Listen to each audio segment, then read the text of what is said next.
Assalamualaikum warahmatullahi wabarakatuh. Ya, senang sekali saya bisa berjumpa lagi dengan kawan-kawan di channel Soal Sepatu Ajaib ya. Oke, dan moga kawan-kawan tidak ada bosan-bosannya ya, seperti saya yang tidak pernah ada bosan-bosannya untuk memberi atau meng-share sesuatu yang berhubungan dengan sol sandal dan sol sepatu. Oke, di kesempatan video kali ini saya masih menyambung dengan problem yang kemarin ya. Kemarin saya menangani sepatu ini ya. Sepatu yang jenisnya itu welting ya. Welting nih.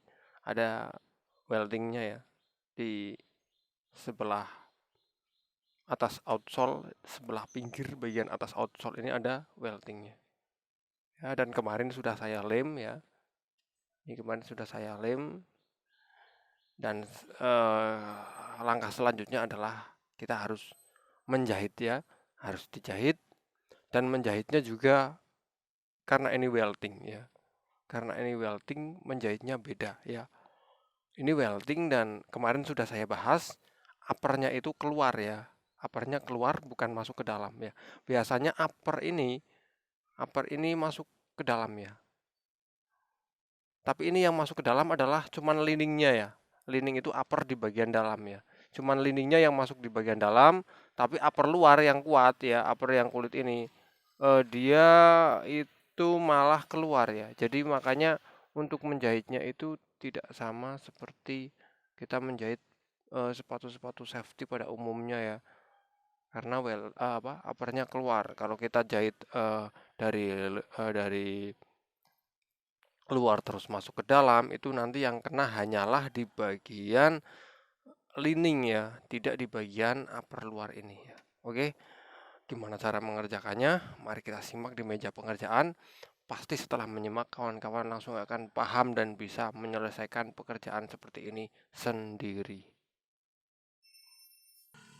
Langkah yang pertama adalah kita menentukan di mana kita harus menyayat ya.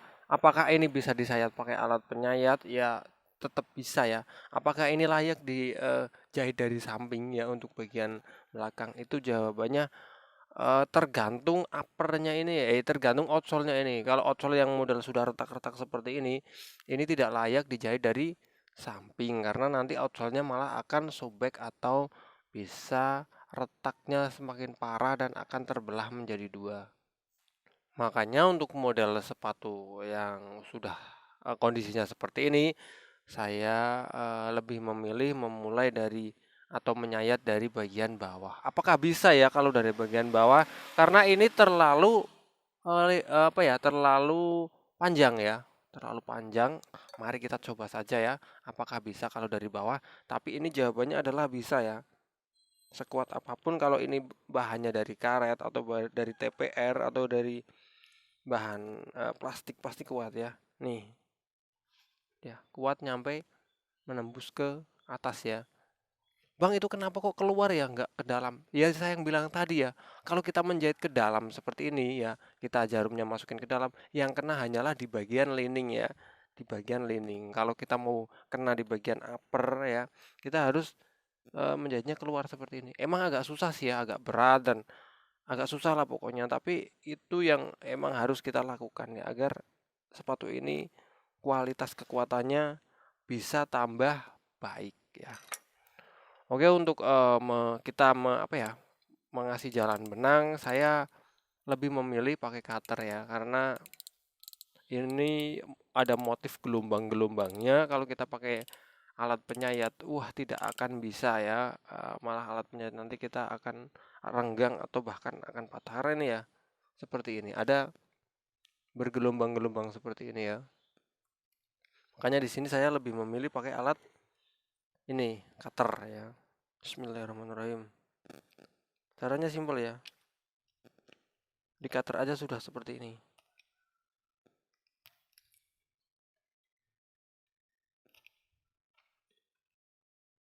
Nah, seperti ini ya.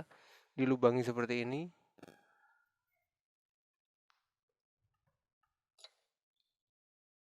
Oke, dan saya akan mencoba mengganti isi cutternya dulu ya. Ini cutternya kayaknya sudah tidak mendukung untuk membuat jalan benang ya. Sudah tumpul. Saya mau ganti isi cutter dulu yang lebih baru ya, biar nanti hasilnya lebih tajam.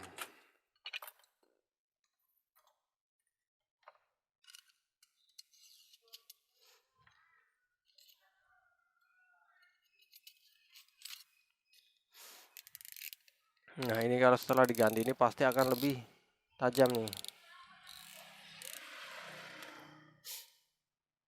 Maaf ya saya agak-agak pilek ya kawan-kawan, karena semalam itu nyampe sahur ya, saya ini melembur ini kerjaan nyampe sahur, jadi agak-agak pilek gitu.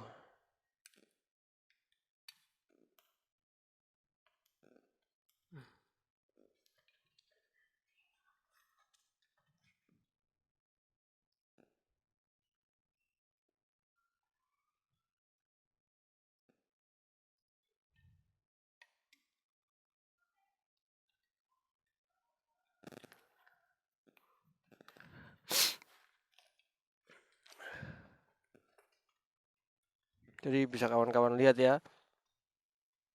Ntar kameranya saya atur lagi. Nah, biar tepat di bagian yang saya kerjakan ya.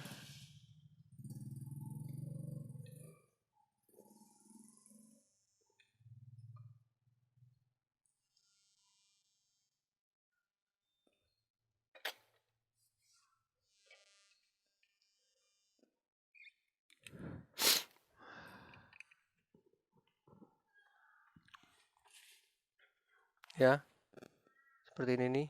Nah, ini sudah mulai ada jalan ya untuk nanti kita menjahit.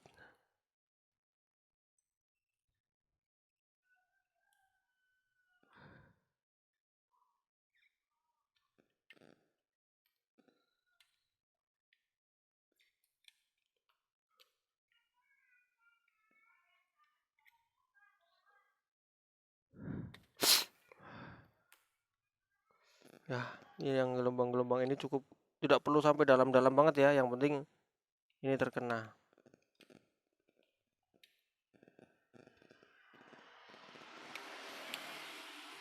Untuk bawah sini ya, ini juga dikasih ya. Ini untuk bawah sini ini juga dikasih. Karena walaupun ini tidak bersentuhan dengan apa tuh namanya, dengan tanah, tapi nanti kalau kita menginjak batu pasti ini kena ya. Kalau menginjak batu pasti ini kena gesekan. Kalau tanah enggak. Kalau tanah yang rata atau jalan yang rata.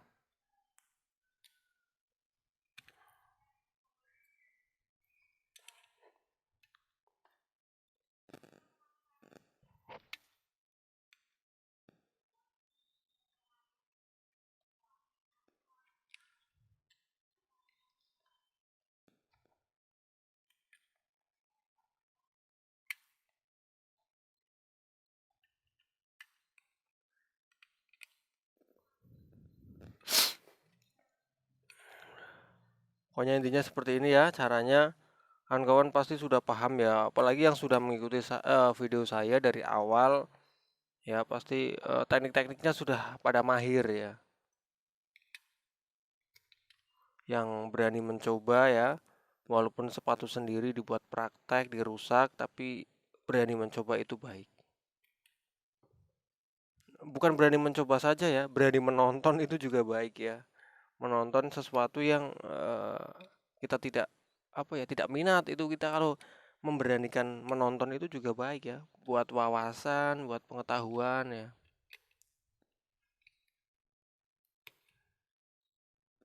Jadi dikasih seperti ini ya. Mungkin akan saya jeda, nanti lanjut kalau sudah saya ini sudah semua. Ini di bagian outsole-nya sudah saya kasih jalan semua ya, muter sampai depan sampai sini. Setelah ini berarti kita lanjut menjahit ya. Untuk menjahit kita tidak perlu membongkar tali atau mengendorkan tali ya. Talinya biar masih utuh ya. Tali ini biar masih utuh, tidak perlu kita kendorkan. Dan untuk jarum kita harus pakai jarum ini, jarum penusuk yang model panjang ya. Saya jarum penusuk model ada dua, ada yang pendek, ada yang panjang ya. Dan di sini harus memakai jarum penusuk model panjang. Yang kedua adalah jarum sol yang panjang ya. Nih jarum sol yang jarumnya panjang. Kalau yang saya biasa gunakan adalah jarum sol yang jarumnya pendek. Sangat beda ya. Ini jarum sol yang jarumnya pendek ya. Ini jarum sol yang jarumnya panjang. Jadi untuk menjahit sepatu ini kita membutuhkan jarum sol yang jarumnya panjang ya, betul. Oke, pertama-tama mungkin saya akan menjahit di bagian yang sebelah bawah, sebelah belakang, karena di sini saya bisa lebih memasukkan benang.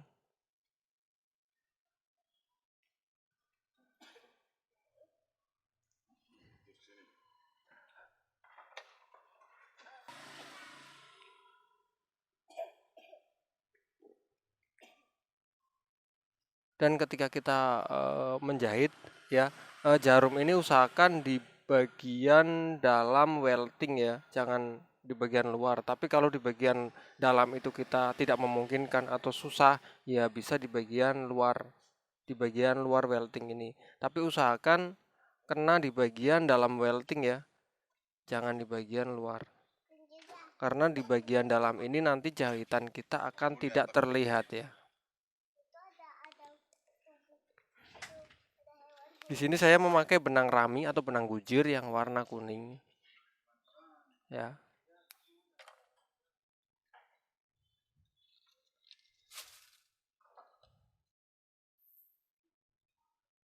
Saya pakai benang gujir, benang rami yang warna kuning ya.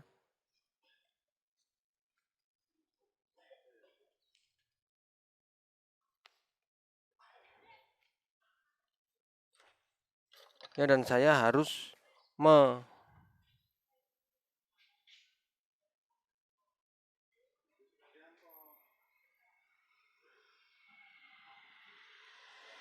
ini ya.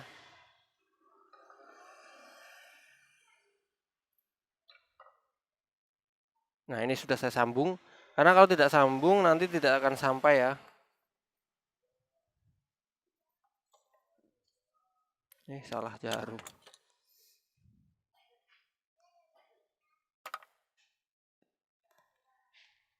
Nah, setelah seperti ini kita lanjut untuk menjahitnya ya. Bismillahirrahmanirrahim. Lanjut menjahit.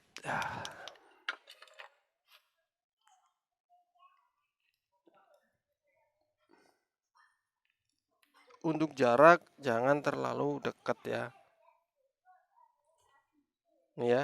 Di bagian menjahit di bagian dalam welting ya. Apakah di sini kena upper? Jelas kena ya. Apakah di sini lebih kuat? Iya, betul. Di sini menjahit di bagian dalam welting ini membuat jahitan kita akan menjadi lebih kuat daripada di luar welting.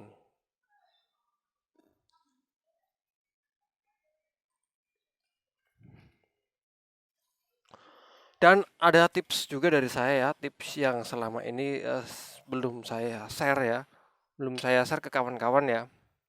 Ada tips penting saat kita menjahit sepatu yang seperti ini ya, yang tebal seperti ini ya. Tipsnya adalah jangan sampai benang kita, benang bagian atas atau bagian dalam ya, jangan sampai kegesek sama apa ya, sama jarum ya. Nanti saya ilustrasikan ya. Pokoknya jangan sampai tergesek sama jarum ya. Bentar, ini saya agak kesusahan untuk mencari di luar weldingnya ya.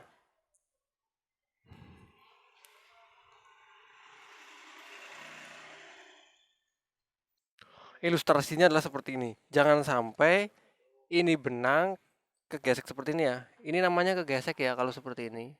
Nah, ini namanya kegesek. Jadi ini benangnya kegesek ya. Benangnya jalan seperti itu kegesek. Jangan sampai kita benang kegesek seperti ini karena ini terlalu tebal ya. Nanti benang akan rusak dan juga bisa putus kalau jarum kita terlalu runcing cantolannya ya. Makanya di sini jangan benang jangan kena gesekan ya, kena gesekan. Lah bagaimana caranya biar tidak terkena gesekan? Yaitu jangan kita sisakan segini ya. Jangan kita cantolkan seperti itu, jangan. Jangan kita cantolkan seperti ini ya. Mau dari depan, mau dari belakang itu jangan sampai cantolkan seperti ini karena jaraknya belakang itu sangat sedikit ya, jaraknya benang itu ya. Panjangnya benang itu sangat sedikit. Makanya yang harus kita lakukan adalah cantolkan seperti ini. Nah, cantolkan seperti ini. Jadi kita kasih jarak yang panjang untuk benangnya ya. Jadi benang tidak tergesek. Ya, bisa kawan-kawan praktekkan ya. Kita kasih spasi segini ya, kasih spasi apa ya, spasi benang segini baru kita buat seperti ini lingkaran ya. Baru kita cantolkan di jarumnya ya. Ketika jarum ditarik, ini jangan dilepas ya. Ini tetap ditahan, tapi jangan ditarik. Ini cuma menahan saja ya bagian atas. Tapi jangan ditarik ya. Cuman menahan saja. Nah, ini benang di jarum tidak tergesek ya. Ketarik seperti ini, dia tidak tergesek. Ya.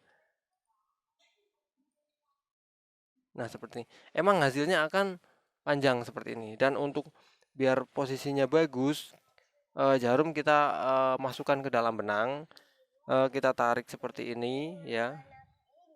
Baru setelah segini kita masukkan. Jadi benang tidak ada yang terluka sama sekali ya. Benang tidak ada yang rantas, tidak ada yang terluka, bahkan tidak akan putus ya kalau kawan-kawan melakukannya dengan cara yang benar ya.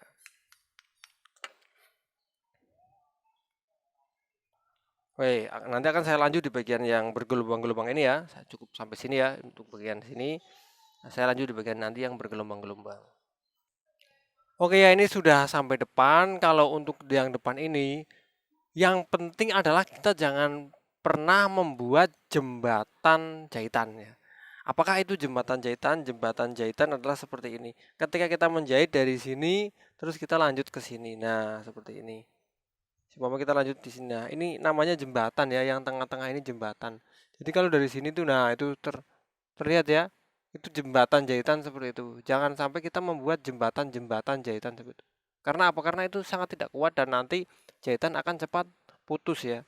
Ini namanya jembatan ya. Jadi menjembatani antara bolong yang bolong ini. Nah, ini. Kalau kita jahit menghindari ini, ya kita nanti akan menemui jembatan ya yang sangat tidak bagus. Apalagi kalau dari tengah sini sama tengah sini ya nanti akan terbuat jembatan juga ya. Makanya untuk menjahit yang tengah ini kita harus perlekukan ya. Atau enggak kalau mau rempet berarti tengah lekukan, di tengah lekukan gitu ya. Jangan tengah ke tengah, jangan tengah ke tengah. Apalagi lekukan menghindari satu lekukan itu jangan. Jadi perlekukan itu dijahit ya seperti ini. Jadi nanti tidak timbul atau tidak tercipta yang namanya jembatan tadi ya. Kalau kita pengen menjahit dengan kuat, hindari membuat jembatan jahitan. Nah ini ya, seperti ini benang akan masuk semua.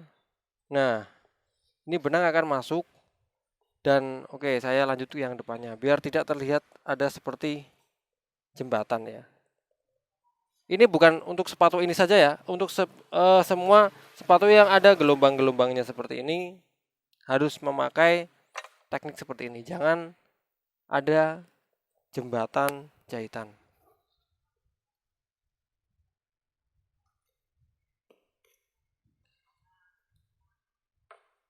Nah, ini ya. Nah, ini. Jadi semua ini dilihat ya. Sisinya itu masuk. Nah, tidak ada yang namanya jembatan itu kan.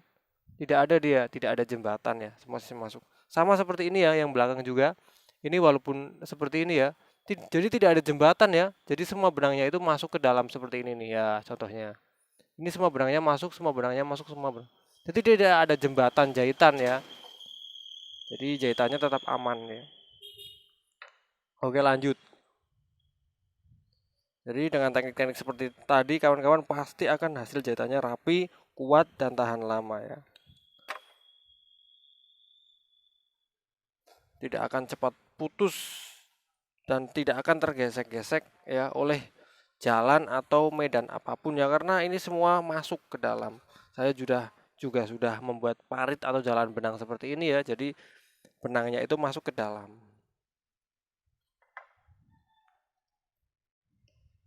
Jangan sampai kita mengasih pelayanan yang kurang maksimal ya.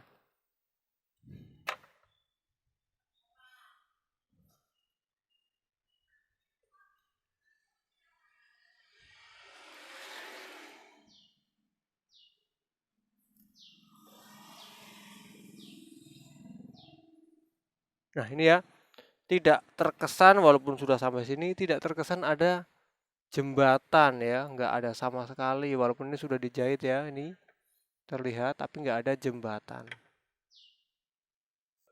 Ini kan sepatu safety ya, depannya pasti ada, ya betul, besinya ya. Ini depannya ada besinya. Apakah ketika kita menjadi bagian depan ini ada kesusahan dengan teknik-teknik tadi yang sudah kita lakukan? Jawabannya adalah tidak ya. Kita sama saja ya, sama saja menjadi bagian dalam welting ini ya, dalam welting di luar apa ya? Di luar besi lah ya, di luar besinya, jadi tidak terlalu susah ya. Jadi masih utuh ya ini ya, masih bisa ya. Walaupun ini ada besinya tapi masih bisa karena ini tidak terkena besinya sama sekali dan ini di dalam ya, di dalam welting ya, masih utuh. Jadi untuk bagian depan itu sama saja, walaupun ada besinya tapi besinya tidak mempengaruhi ketika kita menjahit. Bahkan ini di bagian yang depan pun saya tidak kesusahan ya. Ini bagian depan ya, bagian depan sepatu nih. Saya tidak kesusahan sama sekali. Seperti ini ya. Kenapa kok saya pakai 2 jarum ya? Kenapa harus dilubangi dulu? Karena biar tepat ya. Satu, biar tepat posisinya. Yang kedua, biar jarum kita awet ya. Kalau kita pakai jarum sol, itu nanti jarumnya akan cepat patah. Makanya walaupun seperti ini itu agak lama, tapi saya lebih memilih pakai 2 jarum. Karena jarum sol itu kalau sudah biasa kita pakai, kalau kita sudah nyaman ya, kalau patah itu ya kayak sedih gitu ya. Kalau kita bikin lagi yang baru ya, atau beli yang baru ya, kalau yang tidak bisa bikin itu pasti belum nyaman ya, belum nyaman, belum menyatu sama tangan kita ya. Makanya kalau jarum yang sudah terlanjur nyaman, yang sudah menyatu dengan tangan kita, kalau patah itu kita juga sedih. Ya bikin baru bisa sih, bisa, tapi ya bagus sih bikin baru juga, kualitasnya langsung bagus karena saya biasa bikin. Tapi untuk kenyamanannya ya, untuk menyatu dengan tangannya itu butuh proses ya. Butuh sampai 1 sampai 2 minggu lah ya, baru tangannya itu terbiasa dengan jarum yang baru. Alhamdulillah, dan ini sudah nyampe akhir ya. Nanti hasilnya seperti apa akan saya perlihatkan ke kawan-kawan semua ya. Ini tinggal kita atau saya lanjut menali ya.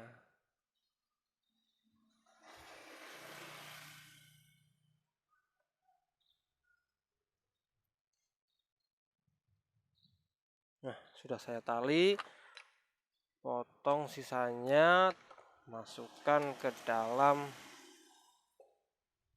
biar tidak terlihat.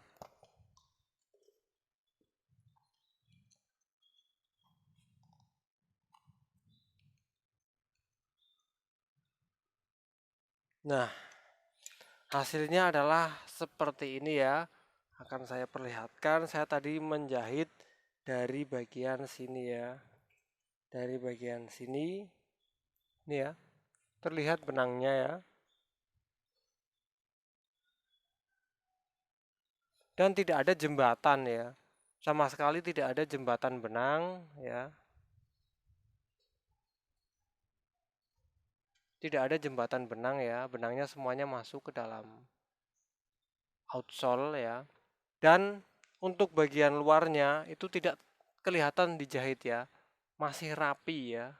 Tidak ada jahitan ya.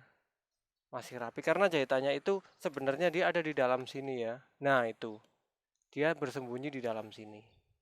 Jahitannya itu ada di dalam-dalam sini ya. Tuh. Ini jahitannya ada di dalam sini nih. Itu, jahitannya ada di dalam-dalam sini. Jadi tidak terlihat dari luar. Oke kawan-kawan, jadi seperti itu cara menjahit sepatu ya. Sepatu dengan konstruksi yang ada weldingnya ya, yang ada listnya seperti ini ya. Ada weldingnya, jadi seperti itu. Biar jahitannya itu kuat, rapi ya, dan rajin seperti ini harus memakai teknik-teknik yang tadi sudah saya jelaskan dan sudah saya praktekkan. Baik kawan-kawan, semoga bermanfaat ya untuk kawan-kawan semua, khususnya tukang sol sepatu dan pada umumnya masyarakat Indonesia dan di seluruh dunia. Saya akhiri video ini. Assalamualaikum warahmatullahi wabarakatuh.